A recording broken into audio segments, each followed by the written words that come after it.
All right, so enter this guy right here, Denzel Washington, a man who a lot of people would call the greatest actor in the world, and he has had a lot of success where his movies have made $5.1 billion total. But there is one big question about his career, and that's why for a period of 15 years he refused to kiss a white woman. Diving into this, in 1993, Denzel Washington did the movie Pelican Brief with Julia Roberts, where in the original script for the movie, these two characters were clearly supposed to be a couple and also have a kiss, but Denzel Washington refused to do it. And just a few years later, Denzel Washington was almost cast with Julia Roberts again for a movie called Devil in the Blue Dress, where he was cast in the lead and these characters were supposed to have a romantic interest, but he turned it down not wanting Julia Roberts. Not because Julia Roberts has bad breath, it was because for both movies, Denzel Washington didn't want to be seen kissing a white woman, which is why for that movie he demanded Jennifer Beals be cast just because she's half black. Biracial relationships in TV and movies, it has a long history where the first one ever was in 1968 between William Shatner and Nichelle Nichols for the show Star Trek. And that was really controversial when Star Trek did it, but then cut to the 80s and 90s, and it's a lot less controversial and even more encouraged, where Wesley Snipes in a period of 5 years with movies like Jungle Fever actually did 3 different movies where he was dating a white character.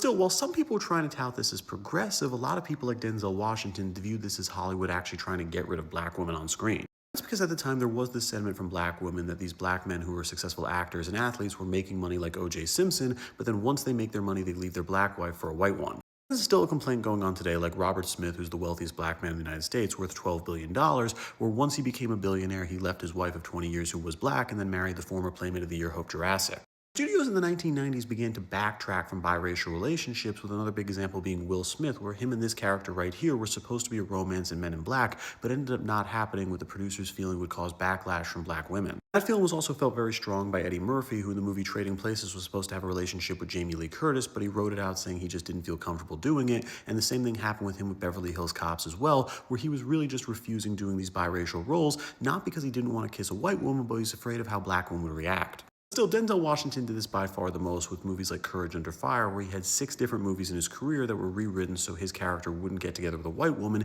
and he also turned down 3 different movies where his character was going to be with a white woman, with one notable example being a comedy that was supposed to be with Michelle Pfeiffer. So the real question is this okay? Was it okay for Denzel Washington to say he didn't want to kiss a white woman because he was afraid of how black women would feel, and all these other black male actors had the same feeling? And for that, I'd want to look at this movie that came out in 1992, The Bodyguard, with Kevin Costner and Whitney Houston. This was a huge success, $441 million on a budget of $25 million, and it is about a white man falling in love with a black woman. Kind of where my head goes thinking about this, because this movie was actually more successful than any of those Denzel Washington movies where he's supposed to be the white woman, so I really do think the idea of a black woman holding this kind of role can be very profitable, and Hollywood should realize that and try to hire more black women to do this kind of role. So I think Denzel was wrong to turn down biracial romances, and instead he should focus on using his power as an actor to get black women more roles. But with that, I'm Charles Prawl. Please subscribe to learn something.